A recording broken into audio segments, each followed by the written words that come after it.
आज नियोजन भवन सोलापूर येथील सभागृहात आयोजित मुख्यमंत्री बळीराजा शेत पाणंद रस्ते योजनेचा आढावा घेतला। यावेळी जिल्हा परिषद अध्यक्ष दीपक वैद्य, आमदार सचिन कल्याण शेट्टी, आमदार समाधान अवताडे, आमदार उत्तम जानकर, आमदार नारायण पाटील, आमदार बाबासाहेब देशमुख, आमदार अभिजित पाटील, जिल्हाधिकारी कार्तिकेयन एस, मुख्य कार्यकारी अधिकारी कुशल जैन, अतिरिक्त मुख्य कार्यकारी अधिकारी संदीप कोहिनकर, निवासी उपजिल्हाधिकारी अभिजित पाटील, उपजिल्हाधिकारी रोहयो अंजली मरोड यांच्यासह सर्व संबंधित अधिकारी उपस्थित होते। मुख्यमंत्री बळीराजा शेत पाणंद रस्ते योजना ही शासनाची एक महत्त्वाची योजना असून आतापर्यंतच्या शेत रस्ते योजनेतील सर्वोत्तम योजना आहे। या योजनेच्या प्रभावी अंमलबजावणीसाठी सर्व लोकप्रतिनिधी व शेतकरी यांनी सकारात्मक दृष्टिकोन ठेवून आपला जिल्हा या योजनेत राज्यात अग्रेसर राहील यासाठी प्रयत्न करावे असे आवाहन या आढावा बैठकीत केले। मुख्यमंत्री बळीराजा शेत पाणंद रस्ते योजनेअंतर्गत पहिल्या टप्प्यात वाद नसलेल्या रस्त्यांचे सीमांकन करून घ्यावे, या रस्त्यांची कामे त्वरित सुरू करण्याच्या दृष्टीने कार्यवाही पूर्ण करावी। त्यानंतर दुसऱ्या टप्प्यात वाद असलेल्या रस्त्यांतर्गत वाद मिटणारे तसेच वाद न मिटणाऱ्या रस्त्यांचे वर्गीकरण पूर्ण करावे।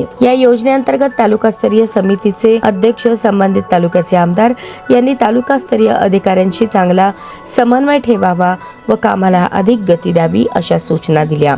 या योजनेअंतर्गत 1 किलोमीटरच्या रस्त्यासाठी 15 लाख पर्यंतचा खर्च प्रस्तावित करण्यात आला आहे।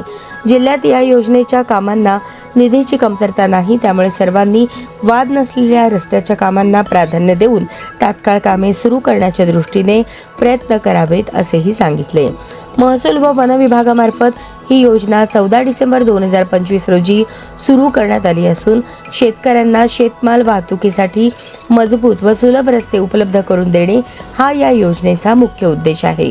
या योजनेत शेत रस्ते व पाणंद रस्त्यांचा समावेश असून 1 किलोमीटरसाठी कमाल 15 लाख रुपये खर्च करता येणार आहेत। रस्त्याच्या दोन्ही बाजूंना चर खोदून मुरुम टाकून दबाई केली जाणार असून आवश्यक ठिकाणी सिमेंट पाईप टाकले जाणार आहेत। जिल्हास्तरीय समितीचे अध्यक्ष पालकमंत्री असून जिल्हाधिकारी, मुख्य कार्यकारी अधिकारी, पोलीस अधीक्षक आदी अधिकारी सदस्य आहेत अशी माहिती उपजिल्हाधिकारी रोहयो अंजली मरोड यांनी दिली। जिल्हा भूमी अभिलेख अधीक्षक घोडके यांनी जिल्ह्यातील 4911 शेत पाणंद रस्त्याची यादी प्राप्त झाली असून त्यातील 372 रस्त्यांचे सीमांकन करण्यात आल्याचे सांगितले। उर्वरित रस्त्यांच्या सीमांकनाची कार्यवाही वेगाने सुरू असल्याचेही त्यांनी यावेळी स्पष्ट केले।